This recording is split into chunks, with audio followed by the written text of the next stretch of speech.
Hi, and welcome to English and Beyond's guide to the IELTS Writing Task 2 test, Session 1 out of 3. Now, as you may already know, the writing section is the last part of your written test. Now, the speaking test may be on the same day as your written test, or it may be on a day before or after that. This depends on the test center and country, but the rest always keep the same order no matter where you take the test. The test starts with the listening section. Moving on, you will have the reading section and then the writing section. Now, the reason I start with the writing section in my IELTS course is that it's the skill that I see candidates struggle with the most. And it's because it's a skill that they have been exposed to the least.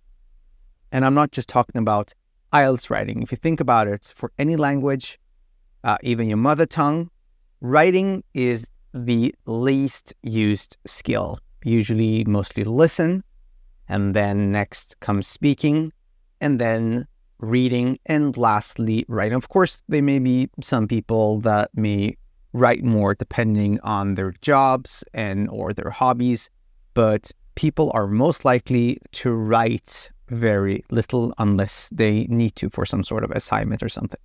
So it's a skill that is the most unknown, and it's a skill I believe that you should start with first for that reason, in order to put more practice into it.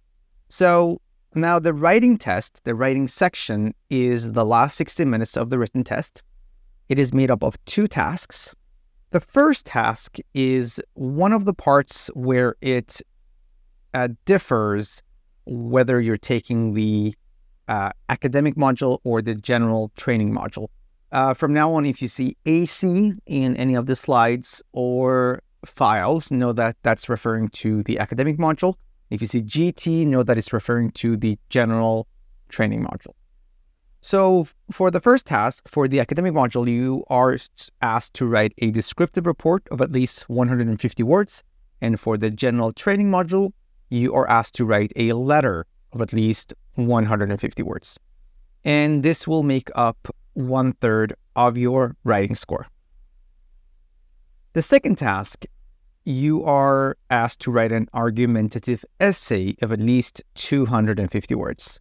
And this will make up 2/3 of your writing score. And this session, and the first 3 sessions, the first 3 parts of the IELTS course, is actually focusing on task 2. So in the beginning of the writing test, the writing module, you are given 2 answer sheets. Of course, this is for the paper version, the paper delivered test. As you can see, one has red borders where it says writing task 1, and another one that has black borders says writing task 2. Now, these are 2-sided, meaning that you have lines on the back side. You have actually more lines on the back side. You will not need a second sheet for task 1, and you are very likely not to need a second sheet for writing task 2. But in case you do, just so you know, how it works is that you can only ask for a second sheet once you have filled the front and the back side. You've basically used all the lines. That's when you can raise your hand and ask one of the invigilators to bring you a second sheet, and then they will basically fill out this for you, or you'll do it yourself, where it says sheet 1 out of 2 or 2 out of 2. And this is what it looks like for the computer delivered version. Here on the left-hand side, you have the question. On the right-hand side, you have a box where you're supposed to type up your answer. Here, you have a word count at the bottom. On top, you have a timer. And of course, you can switch between the tasks here using these arrows or these boxes. So, now you are given 2 tasks and 1 hour to finish these 2 tasks. Now, I believe that IELTS writing is the only writing test from an English proficiency test where you're given 2 tasks and you're given the time for both at the same time. What I mean is for any other English proficiency test, as far as I know, you definitely have more than one writing task, but the timing for each is separate, meaning that you're given, for example, 20 minutes for one and 30 minutes or 40 minutes for another. And then when that is only over, you can move on to the next section, the next part, or you cannot give the extra time you have for one writing task to another. But here you're given 60 minutes and two tasks at the same time, and you're told to manage that yourself. And what is recommended is that you basically give the first task 20 minutes and the second task 40 minutes. Now, the question that may come up here is that, can I start with task 2? Do I have to start with task 1? So you can, of course, start with task 2, and I'll tell you which I prefer and which I would recommend. But no matter which one you start with, know that you should have one strategy to go by, meaning that if you want to start with one, always start with one no matter what, and then move on to 2. Or if you want to start with 2, always start with 2. Don't make my mistake of, in the early days, where I was like very naive about the IELTS test. I looked at both tasks and then decided like which one I wanted to start with. That's like the worst thing you could do. So please don't do that. And also, whichever you start with, you have to keep in mind it has to be those like 20 and 40 minutes. You cannot give one task a bit more time than the other. Well, in some case, it might happen you can give task 2 a bit more time in the way that I'll explain. So the thing is that, from my experience, because task 2, candidates like to start the test with task 2 because they feel it's more important. And it is. It's like 2/3 of your score. While the first task is still 1/3 of your score. It's like 30-something% of your whole writing score. So it's still like, it's not very little. So the thing is that I've seen that those that start with task 2, they tend to give themselves extra time because they're not able to finish in the 40 minutes. And when I say extra time, not even 5 minutes, maybe an extra 10 minutes, like they finish in 50 minutes. They start with task 2 and they give it an extra 10 minutes, and that only leaves them 10 minutes to quickly rush task 1. And that's a terrible thing to happen because although it's less important, it's still 1/3 of your score, and that will greatly affect your score. So to put it briefly, for those that start with task 2, I've seen that it's a bit more difficult for them to manage their time than for those that start with task 1. This is the case for me, at least. Now, of course, this may not be true for you. You may be able to start with task 2 and keep that limit, not go above, like a minute above that limit, the 40 minutes. If you can do that, that's fine. If you're not sure whether you can do that, I suggest you start with task 1 and then make sure that you start the second task after no later than the 20th minute. Now, you may point out that, okay, if I start with task 1, I may give that an extra 10 minutes. The thing is that may be true, but you're less likely to do that because you know that task 2 is more important, right? You know that. So you're more willing to let go of task 1 or quickly finish up task 1 and move on to 2 than you are to do the other way around. So I would recommend that you start with task 1 and then move on to 2. But then I will leave it to you. You decide. And as I said, no matter which way you go, you have to keep the 20-40 and you have to have one single strategy to go by. And for task 1, one suggestion is that, first of all, another thing I can point out here that would be in favor of starting with task 1, especially for the academic, is at times you are asked to write a report of a chart, okay, a diagram. And imagine you want to start with task 2. Once you open the booklet, you will see task 1 because it's a chart, or it's not something you need to just read. You'll see it. And imagine it's something a bit complicated for you. So that will kind of occupy, although you're aiming on starting with 2, you will kind of be, you occupied with thinking about like, oh my God, the first task is a challenging one. I'm going to struggle with it. And you're going to think about it, although you're only planning on writing and focusing on task 2. So for the academic, it's good for you to open the booklet, look at 1, finish 1, move on to 2. And as I said earlier, do not look at the second task unless you're done with task 1. And one bit of a tip here is to tell yourself that you have 15 minutes, not 20.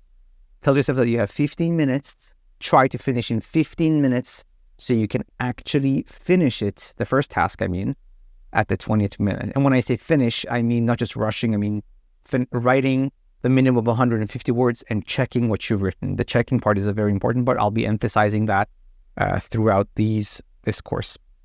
So tell yourself you have 15 minutes so you can actually finish on the 20th, not a minute more than that, and then move on to task 2, read it, and then answer the second task in the 40 minutes that you have. So let's get to task 2, writing an essay. Now, I'm going to start with something very general here. The purpose of an essay. Why do we write essays? And I'm not talking about writing task 2, an essay for IELTS, for the IELTS test. I'll talk about essays in general. What are they for? So the purpose of an essay is basically, let's start with basically very simply, starting by saying that an essay is a group of paragraphs. We all know that, right? So there's introduction, bodies, conclusion. You already probably know that much about an essay. But what are they supposed to do? What are these paragraphs supposed to do? So they're most of the time, most likely, are used to support or refute an argument. So these paragraphs, an essay is a group of paragraphs that supports or refutes an argument through the use of reasons and examples. So refute might be a new word for you. It's the opposite of support. Argument here means opinion. So there's an opinion. You're either saying, I agree with this opinion, I'm in favor, or I disagree, or I'm against this, right? And you are doing so by giving reasons for your opinion and giving clear examples for it. So the purpose of an essay is to persuade or convince, as we can say, the reader of a position, of your opinion on a topic. So it is vitally important, very important, that your writing is logical. So your writing is supposed to convince the reader of your side. It doesn't mean that it should change their mind, right? Maybe if you present a strong argument, it might change their mind. But it should be like, whoever reads this, whether they agree with you or disagree, they should go like, okay, this is reasonable. This is a reasonable argument. I may not agree with all of it, but it's a reasonable way to put this argument, okay? So let's take a look at a sample question here. Now, you always have instructions on top and at the bottom, or let's say above and below the question itself. So let's read through the instructions once, and let's basically read them carefully and make sure that we don't really need to read them again, because the instructions for the IELTS writing task 2 is the same no matter what question you get. So let's see. You should spend about 40 minutes on this task. Write about the following topic. We'll get to the topic, and then looking below, give reasons for your answer and include any relevant examples from your own knowledge or experience. Write at least 250 words. So let's take a closer look here. 40 minutes, sure, will not allow it to go basically above that. The only time it could be above 40 minutes is when you are able to finish your first task in less than 20 minutes. And maybe you could do this for the academic module, depending on the task and depending on how much you've practiced.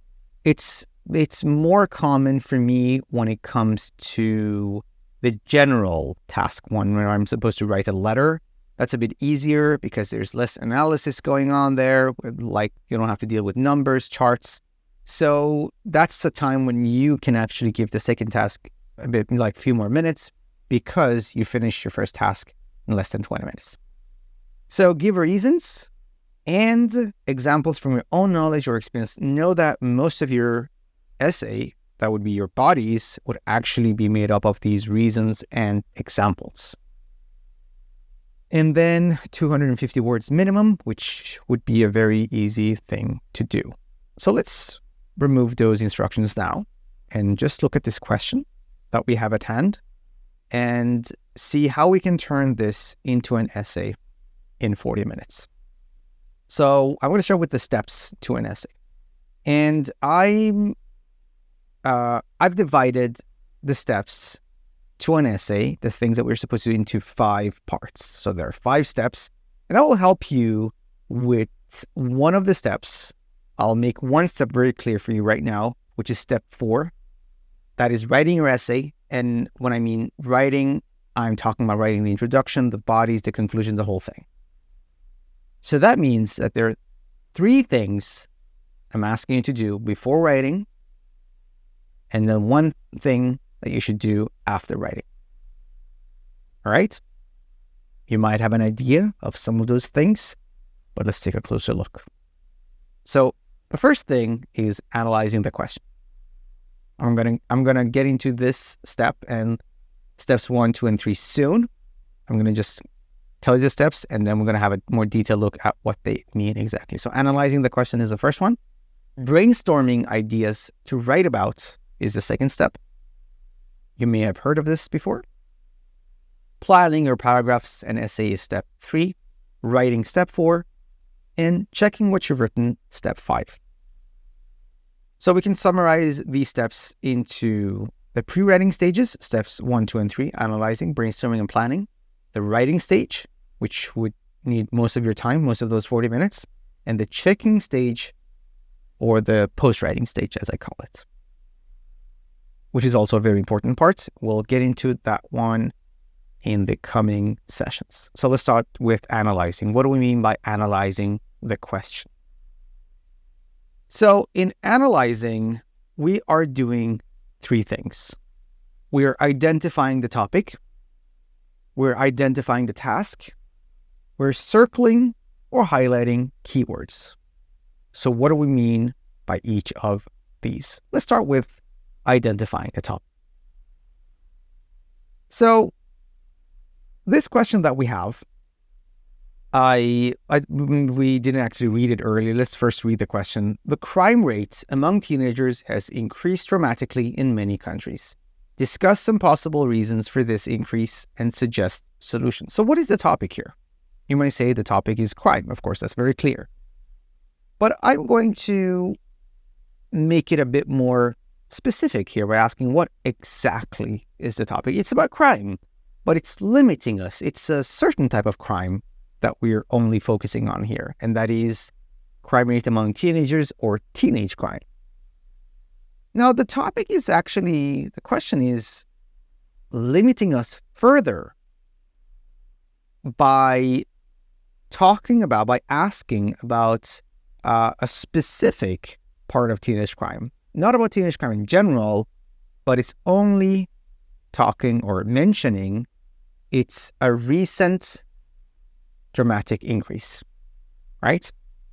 Of course, it doesn't say recent here. It just is a dramatic increase. So now, if I want to put it into maybe a clear picture, so it starts with crime. It's about crime, but it's limiting us a bit further. It's not just about all crime, it's about teenage crime. And then it's not just about teenage crime in general, it's about the dramatic increase of teenage crime. So let's say you're about to write an essay that only focuses on crime and doesn't focus on teenage crime. Well, then you're not fully answering the question. Let's imagine you are writing an essay that is addressing teenage crime, but it's not addressing the dramatic increase, or only part of it is talking about the dramatic increase. The rest is about teenage crime in general. Again, that is not directly answering the question. So if the question is limiting our topic, we need to be as limited. So now that we have identified the topic, we need to identify the task. So now that we know what the topic is, we need to know what we need to write about.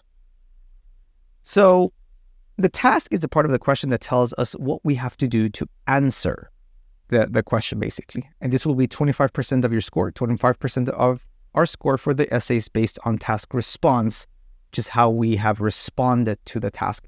Now, so this is the part that tells you what you need to do.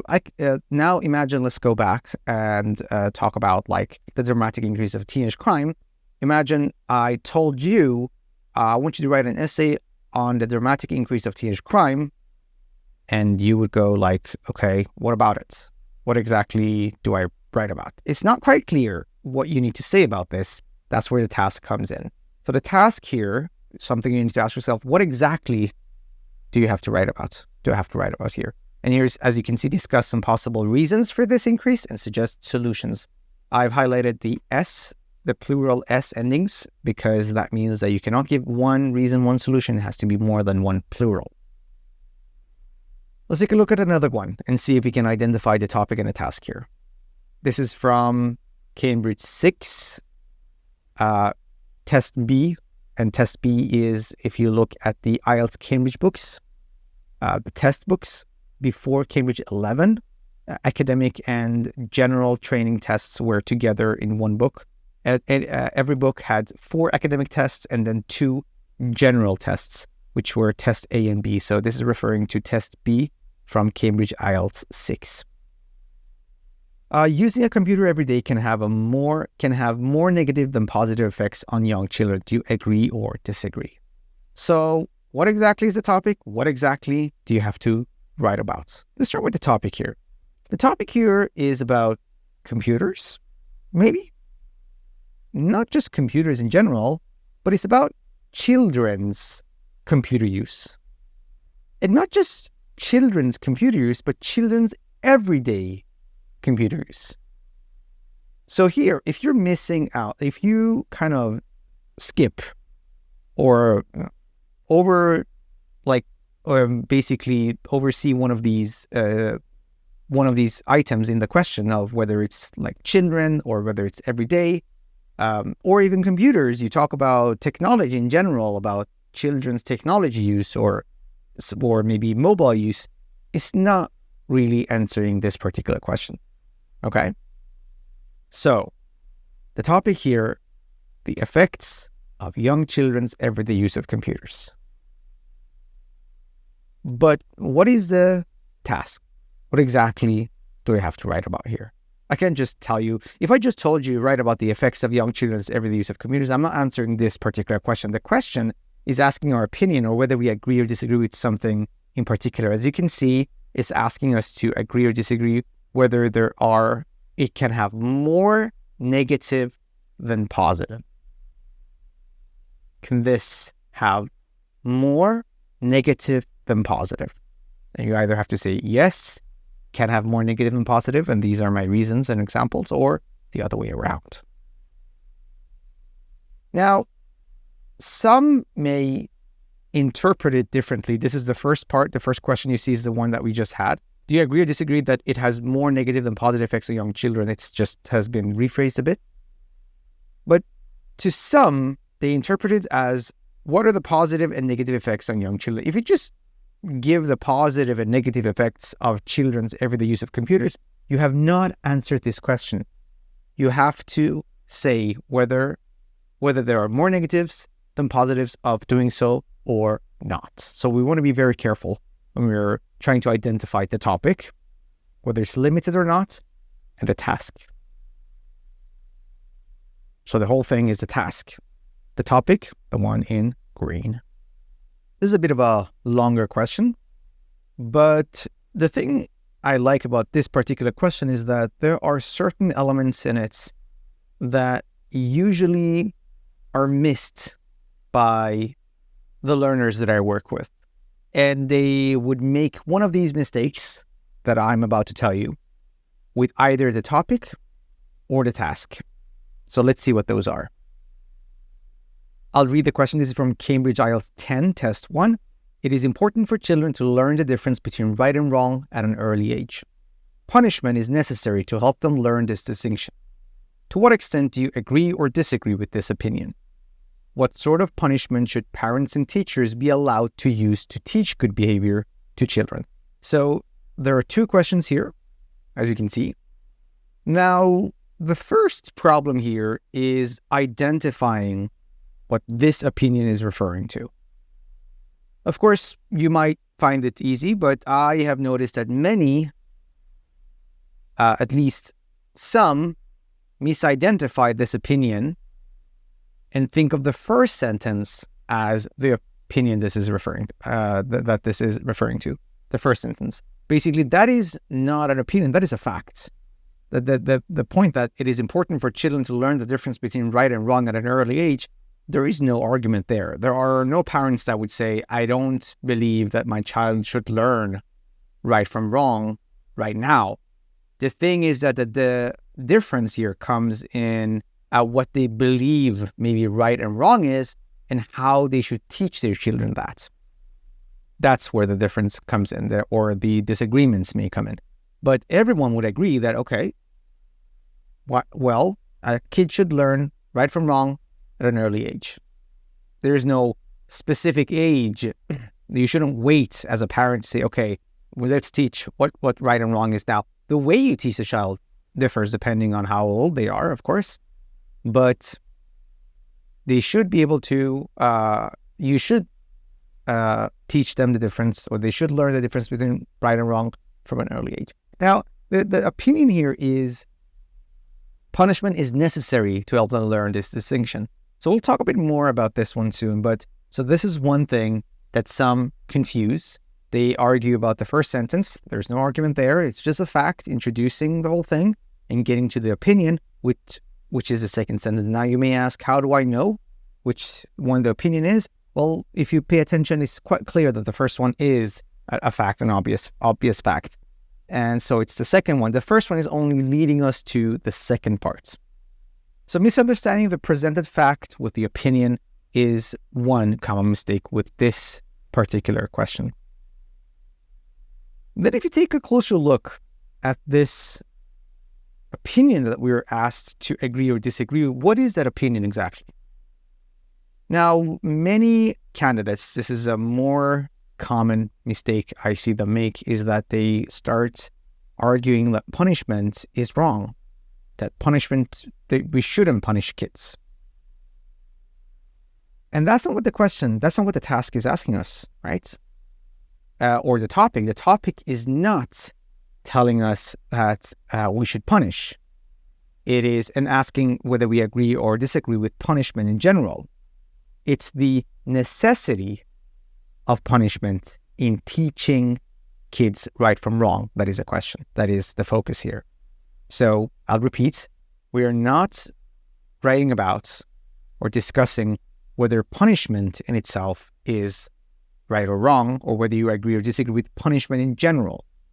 Do you agree or disagree that punishment is a necessary aspect of teaching them right from wrong? So not considering the necessity when answering is another key point here. Another one is to think and to take punishment as physical punishment and to base your whole essay just on physical punishment, saying physical punishment is wrong, I disagree with it fully, and that's it, I'm done. But although you need to mention that, it's good to include that in your essay. Basing your whole essay on physical punishment would mean that you have changed you have limited the question. The question is not limiting us to physical punishment. You have done that limitation yourself, which would mean that you are not answering this particular question per se. So you can, of course, include that, and you should include physical punishment in your response, but to base only your essay on taking punishment as physical punishment only, that is another mistake that I see learners make with this one. And then parents and teachers. What sort of punishment should parents and teachers be allowed to use? So you have to separately discuss this, like parents this, teachers this. And of course, maybe I don't know if you can come up with something that would apply for both, but usually they don't have the same relationship with the child. So the thing that the parents can do are not the same things that the teachers can do at times. So I think it would have to be separate. You cannot come up with one thing, and you can not only focus on one basically group saying that teachers should do this and then that's it, or teachers or parents should do this. You have to say parents should be allowed to do this and teachers this. Now, referring back to the previous question, some learners ask me, if I disagree with the first one, do I have to answer the second one? Or how do I answer the second one if I'm disagreeing with the first one? The thing is that, I'll remind you, you're not disagreeing with punishments in the first question. If you choose to disagree, of course. If you choose to disagree, you're disagreeing with the necessity of it in teaching kids right from wrong. You're saying it's not necessary. You can teach kids right from wrong without punishment as well. So it's not absolutely necessary to do that only and only with punishment. But in case they do want to punish, well, these are the sort of punishments that they should be allowed to do. So it would not be contrasting in any way if you disagree with the first question and then you talk about the sort of punishment that parents and teachers should be allowed to do. Because you're not disagreeing with punishment in general, you're just disagreeing with the necessity of it in teaching kids right from wrong. So, not discussing parents and teachers separately when answering the second question. That's the fourth. Now, always make sure you spend enough time to fully understand the question, okay? So, as you noticed now from the things I pointed out, of course, this was maybe a very particular question because it was lengthy. It had two parts and it had two basically sentences before the two questions. So there were many things that could go wrong. But what I tried to say with this particular example was that you need to pay very close attention to both the topic and the task, because missing or misinterpreting a single word could mean that you are writing an essay that is not directly answering the topic and the task that you have. And you might find this basically a bit surprising, but I think the biggest, from my experience and from what I see, the biggest issue when it comes to writing task 2 is not about vocabulary or grammar. It's actually task response. It's that 25, the 1/4 of your score that has to do with answering the question. And that is because we don't really read the question. We do read it, but not the way we were supposed to. We're not very careful when reading. We're rushing through. And this could happen. This could have different reasons. Maybe we generally rush through, or the things that we're stressed on the test day. So we feel that we just quickly want to get to the writing part. So we quickly read through. But the thing is that you have to spend actually a few minutes, and I'll get to that, the timing and how much you can spend on this, thinking about reading carefully before the thinking, actually reading carefully in order to fully understand the topic and the task. So, and in order to avoid falling into these traps that I mentioned earlier, or similar traps, you should either circle or highlight keywords in the question. Now, circling is for the paper delivered version and highlighting is for the computer delivered. You have the option of, if you are like basically right click on the screen, you'll have a menu where you can highlight basically the part of the text that you have selected. So why do we circle or highlight keywords? Now, we do this in order to put our focus on the key ideas of the questions and what is important. We want to make sure that we don't overlook, we don't miss those important aspects of the question. Like in this case, crime rate is one important keyword, and then we have teenagers increased dramatically. And some might say many countries, but usually IELTS question doesn't focus on a particular country. It talks about countries in general, so I wouldn't really choose that as a keyword. And then reasons and solutions from the basically task. Now, here we have another example. This is from Cambridge IELTS 13, the academic version of the book, Test 2.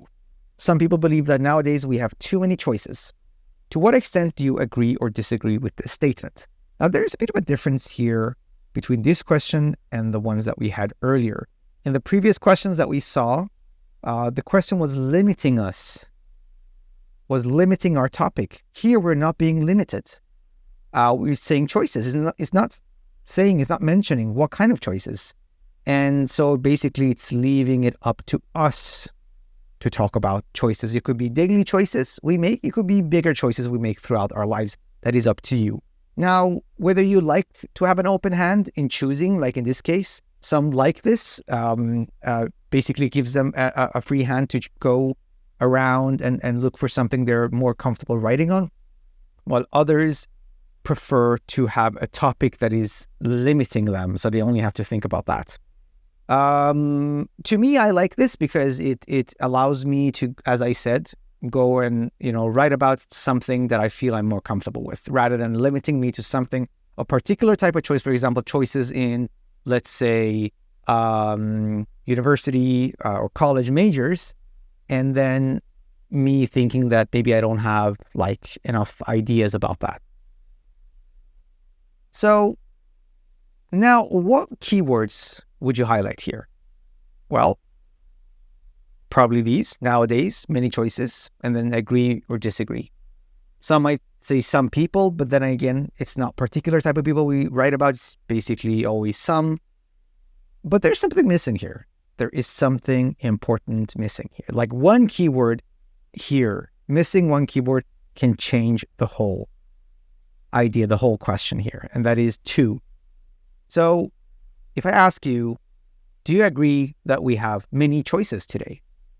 And you could think about any kind of choices. Everyday choices, when you want to go buy something at the supermarket, you want to go buy a bag of potato chips. Do you think you have many choices? Or when choosing your basically field of study, you would say, yes, I agree. We have many choices. When we have many choices, we want to choose a bag of potato chips, and we have many choices when it comes to choosing our field of study.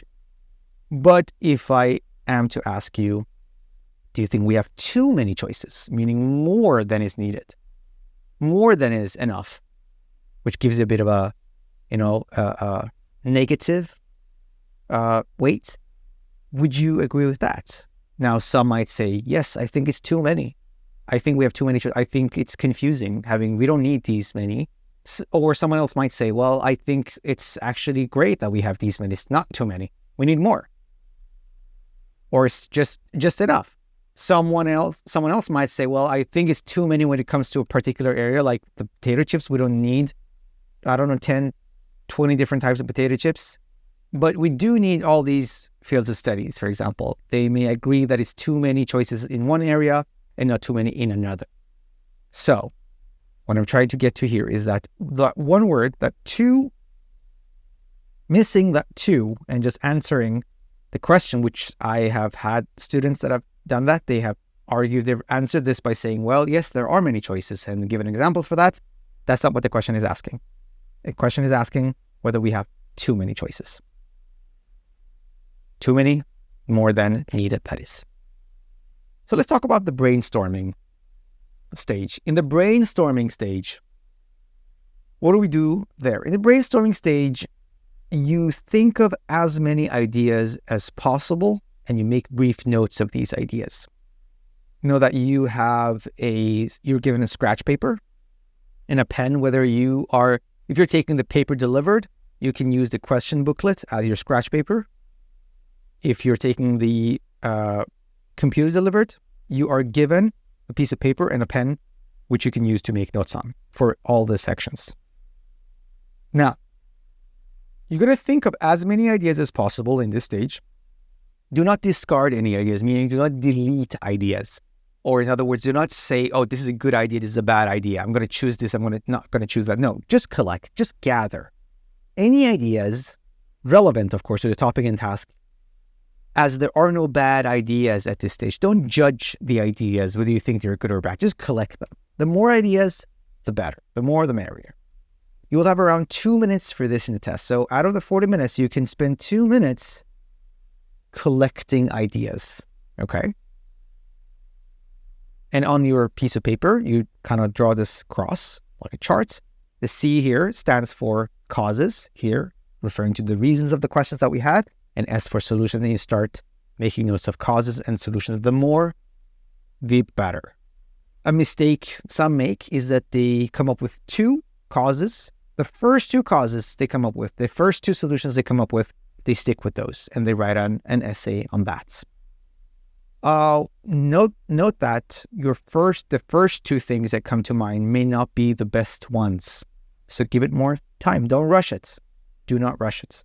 So if you want to brainstorm for this following question, here we have some, of course, on the test, they know that you don't have to write, do not write sentences, and you don't even have to write full phrases like what you see here. You can write as long as you write in a way, or you note take in a way that is understandable to you, that's fine, okay? So it could be even more summarized than what you see on the screen right now. So causes here for a dramatic increase in teenage crime, higher poverty, and a solution for that, making an income for them, for basically teenagers. Another cause, poor parenting. And when I say poor parenting, basically practice, parents are busier than before. So that has led to they're less with their kids. So that has led to an increase, a spike in teenage crime. Solution for that, counseling. More drug addiction among teenagers. Solution, maybe stricter laws. More violent video games. A solution, maybe ban on violent video games. And then fewer hobbies for teenagers.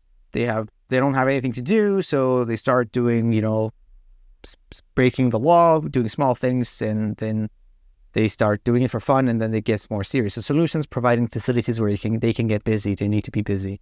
And then more inappropriate content on the web that encourages them to do so, and then a solution could be internet supervision. Of course, as you can see, some of these causes and solutions are better than the other ones, but as I said, you're not going to judge them at this stage. You're just going to collect. You're going to just collect ideas. So,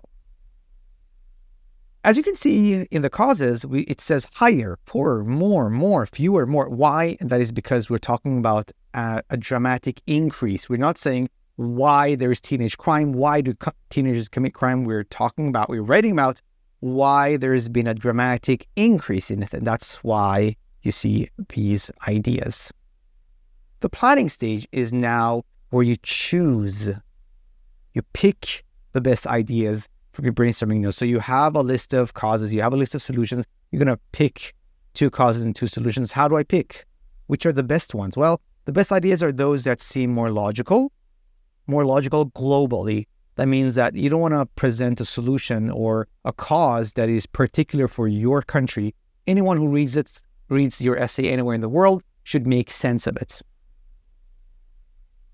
Pick ideas that are more persuasive. You may pick an idea that is somehow connected or maybe is a distant cause, but you want something that's actually persuasive. That's whoever reads this would say, okay, I could see this as a cause for a dramatic increase in teenage crime.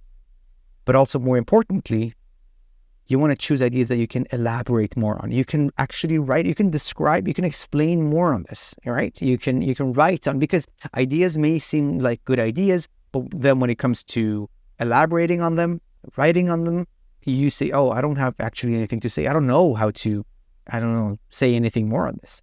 And something you can give a specific support for. When I say specific support, it means examples. We'll talk about more about that in the 3rd session for writing task 2. But just so you know, you have to think about this. You can't just pick an idea just based on how it looks and say, okay, this is a great one. And then when it gets to actually writing it, you say, when it comes to, for example, the second body, you're done with the first body, we come to the second body, you say, this is not actually a very good pick.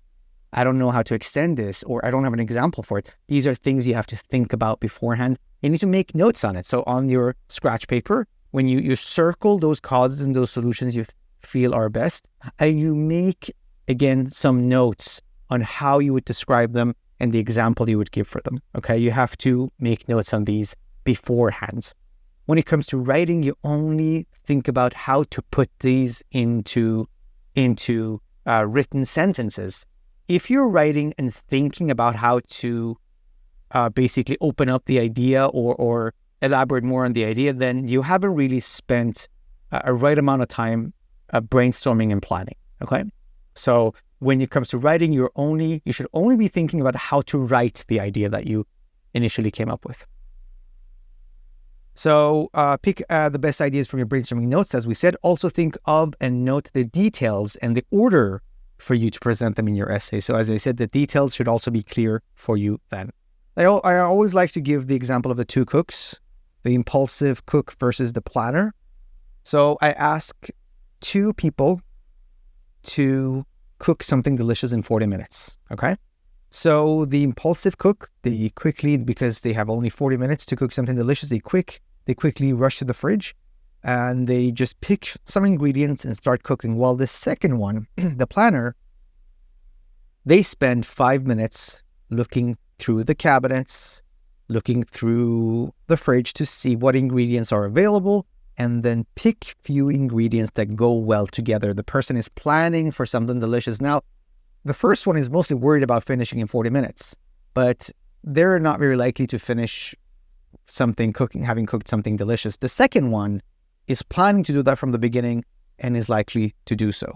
So don't be the impulsive writer of just quickly hang on to the first two causes or solutions, or the first two ideas, no matter what question type it is, the first two ideas that you that you come up with and write on those, but spend a few minutes, see what you have, pick the best ones. Now, your IELTS essay format could be either of these, meaning that you could either have 2 body paragraphs or 3. Your essay could, having 1 body paragraph, it's not enough to argue basically the thing that you're about to basically argue, or to address the argument. That's a better way to put it. And you can definitely have more than 3 body paragraphs for an essay, but the thing is that you don't have enough time for that. So it's either between 2 or 3. Now, some like to go with 3 shorter body paragraphs and 2 longer ones, and know that it's recommended for you to go with 2 longer and 2 basically ideas that you have elaborated more on, explained more on, than having 3 ideas that you have explained less on. So the one on the right side might seem like an easier thing to do for you. You might think basically that, I'll go with 3 causes and solutions, and in each body I'll just give the cause and the solution, explain a bit on them, and just move on to the next body. While that might be the easier thing to do, we're not going to go with the easier thing to do. We're going to do the right thing to do, which is basically explaining each one. So I used to sometimes go with 2 bodies, sometimes with 3. Of course, it doesn't necessarily have to be 3 short bodies. It could be 3 longer bodies, but be careful, mind the time, the 40 minutes. But I made it a bit easier for myself. After a while, I picked one strategy, and that is to write 2 body paragraphs, no matter what question type it is. And we're going to talk more about this on different question types in the next part, in the next session. Just know that 2 bodies is enough for basically any question type that you get.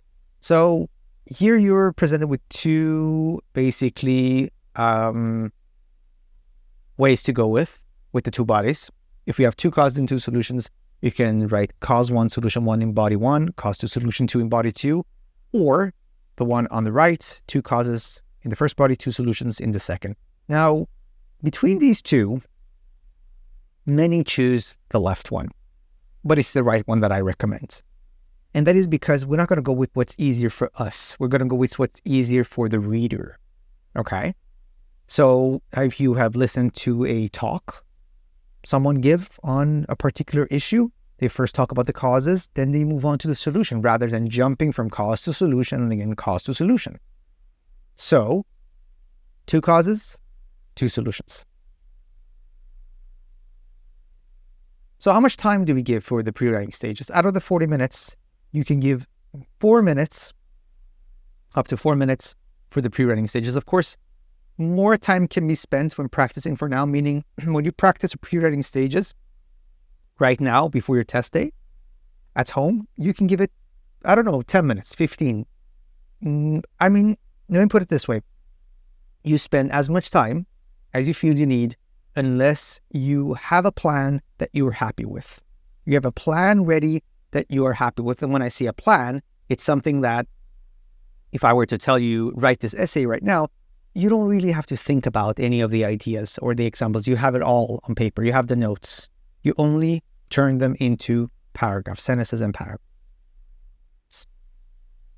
So all this sounds great, but why can't I properly analyze, brainstorm, and plan in the test? Meaning, I would like to do these things, but when it comes to the test day, I just want to start writing. I can't think. No thinking. And I feel I'm wasting my time. I'm just sitting, wasting my time. No ideas come to mind. And I just feel that ideas only come when I start writing. And that's a very risky thing to do, to start writing without having a plan, without having analyzed, brainstorm, and plan. So there are different reasons for this. It could be high levels of stress that you have for tests in general. It could be your lack of ideas on the subject. It could be your lack of practice on the pre-writing stages. So what I always tell my learners is that you may not be able to write 50 essays before your test, but what you can do and should do is to practice the pre-writing stages on 50 or, as many questions as you can, meaning that the more the better. You take questions and then you analyze, brainstorm, and plan it. So that's something you need to do on as many questions as you can before your testing. So one question many have when it comes to the pre-writing practice is, how can I find ideas when I can't think of any when practicing? So you sit down, you want to do the pre-writing practice, you try to think of main ideas to support your opinion. You can't think of any, or you can't think of enough main ideas. What do you do? Well, there's a very simple solution to that these days, and those are AI chatbots like ChatGPT. You just type up the question that you have, or in this case, I've simplified the question. What are some possible reasons for an increase in teenage crime? I've shortened the question that we have, and here we have a list of them. Now, the list goes on. You can ask the chatbot to further explain each of these points if needed. For example, you could just type up explain number 1, and you have a longer explanation. But that won't be necessary, as these would be enough for you to get an idea of what you can use to support your opinion, basically. Another one is Google Bard. The explanation, as you can see, is a bit different, but it works just as fine. Remember, though, when practicing the pre-writing stages, always try to think of ideas on your own before looking at other resources. Like, don't go to these AI chatbots first thing. These are great tools that could assist you with the brainstorming, but we don't want to get used to them because we won't be having access to them during the real test. Last part, we want to look at different IELTS essay questions. IELTS essay questions can generally be put in one of these 5 categories. Number 1, causes and solutions essay, advantages and disadvantages essay, agree or disagree, or as we call it, opinion essay, discussion essay, and 2-part essay. Now, it is essential for you to be able to recognize the essay type right in the beginning of the process, the analyzing stage, in order to be able to brainstorm and plan appropriately. So let's take a look at 5 different questions and see if we can recognize easily which type it is. Question A, our modern lifestyle requires us to use computers every day. Are there more advantages or disadvantages to this? Now, this might not be too difficult for you. Now, I want you to pause the video, take a look at the list of question types, and see if you can guess. All right, so the answer to this is advantages and disadvantages essay. So as you can see here, you have the word advantage and disadvantage here, but you need to remember one important thing. This is probably the most familiar essay type of all for candidates. You've probably written advantage, disadvantage essays before, so it's not too unfamiliar to most. It's almost always asked to write about both the positive and negative sides. However, there are questions where only one side is asked for, where you don't need to write about the other side. So we're going to take a look at samples that does that. So these are the forms that this question has been basically posed in the IELTS Cambridge books. Discuss the advantages and disadvantages for something. Are there more advantages to disadvantages of something? Do the advantages of this outweigh the disadvantages, meaning are there more advantages to disadvantages? What are the advantages and disadvantages for? Do you think that something brings more benefits or more problems? As you can see here you don't see the word advantage or disadvantage, but it basically is using synonyms to those: benefits, problems. And lastly, the one where you're only being asked on one side, what do you think are the advantages of something? So make sure you only write on advantages if you get a question type like this. All right, question B.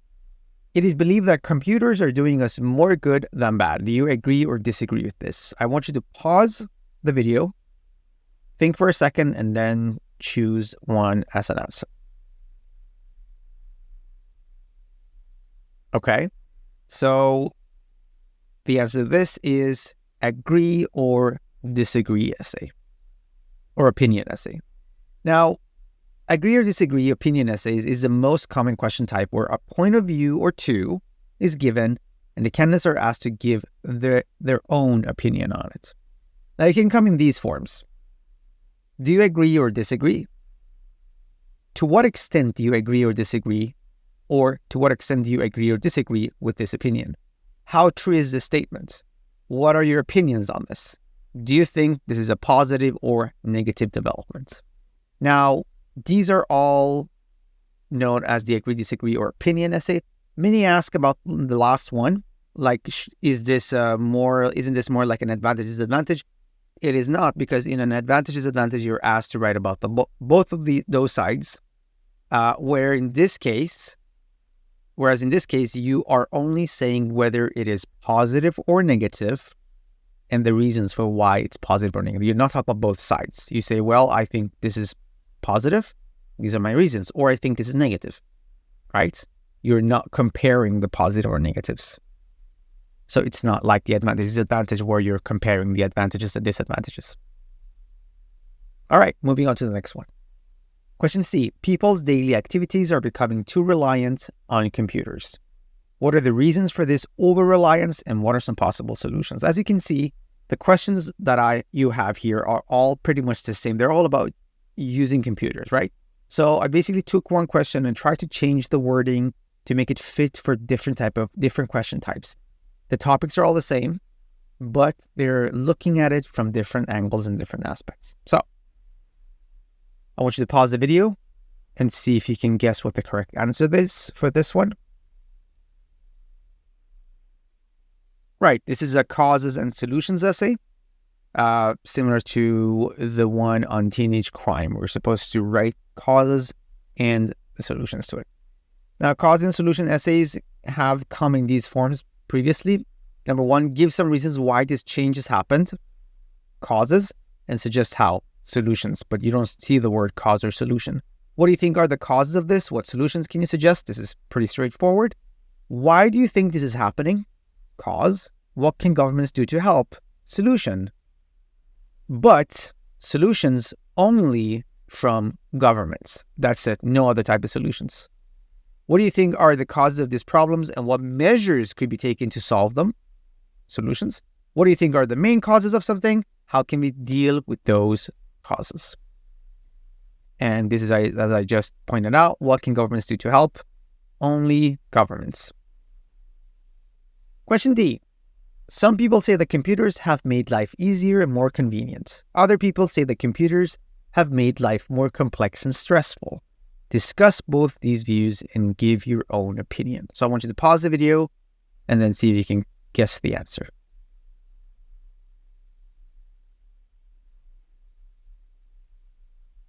All right, so the answer here is discussion. Now, you might say, well, I see this is easy because I see discuss here, so this is discussion. You have to be careful. Seeing the word discuss doesn't necessarily make it a discussion essay because you may have discussed the advantages and disadvantages. So how do I know whether it's discussion or not? Well, it's actually pretty easy. This is the easiest question type to identify as the wording of the task never changes. Now, and it's always the same. So for advantage and advantage or opinion essay, we saw those essay types being asked in different forms, right? But for discussion essay, it always and always says the same. It always and always says, discuss both these views and give your own opinion. That's it. The wording never changes. So in this task type, you're always given two opposite viewpoints, right? Like some say A, some say B, and they're always the opposites. Two different things. And this task asks you to do three things. It's the only task that asks you to do three things. The only question type that asks you to do three things. Discuss the two viewpoints, the A and B, and to give your own opinion. So it's a third thing. Now we're going to talk about how you should write those three in two-body paragraphs in the next session. But for now, know that it's the only question type where you're asked to do three things. And lastly, here we have question E. It is believed that computers have positively changed the way people interact with each other these days. To what extent do you agree or disagree with this? In what other ways have computers affected our lives? So I want you to pause and see if you can answer.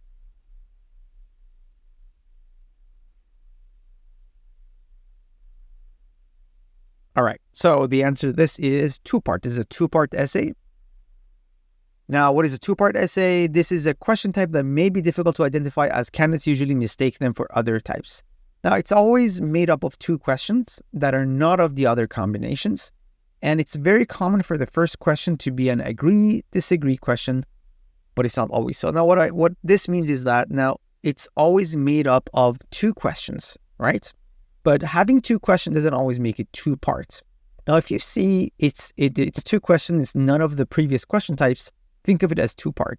But usually it's agree, disagree, or opinion, plus a second question. This is very common for it to be like, if you see this is two-part. So an opinion question plus a second question. The one that we saw earlier on teaching children the difference in right and wrong, that was two-part, where you had two different questions on it. The first one being an opinion question. So that's the end of this session. Now we have a session summary of what we went through. In the test, start with task 1 and only look at task 2 after 1 is finished. That's the recommended strategy. Now, if you plan to go with 2 and then 1, that's on you. But make sure to always have a fixed strategy to go by. Write essays that are logical and persuasive. Remember, you need to be able to convince the reader on what you're trying to say, what you're trying to prove. Always analyze, brainstorm, plan, write, and then check essay. So there are 5 stages to it. Circle or highlight the keywords as you analyze the question by identifying the topic and the task. So while you're going through the question, identifying the topic and the task, make sure to highlight the keywords so you don't miss out on the important stuff. Well, now, circle is for paper-based and highlight is for the computer-delivered.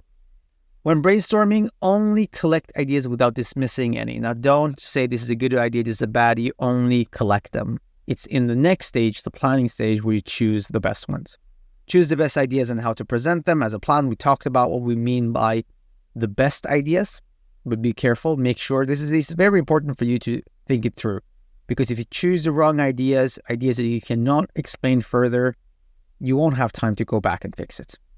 And our last point, to become a good writer, you need to read a lot and regularly practice the pre-writing stages.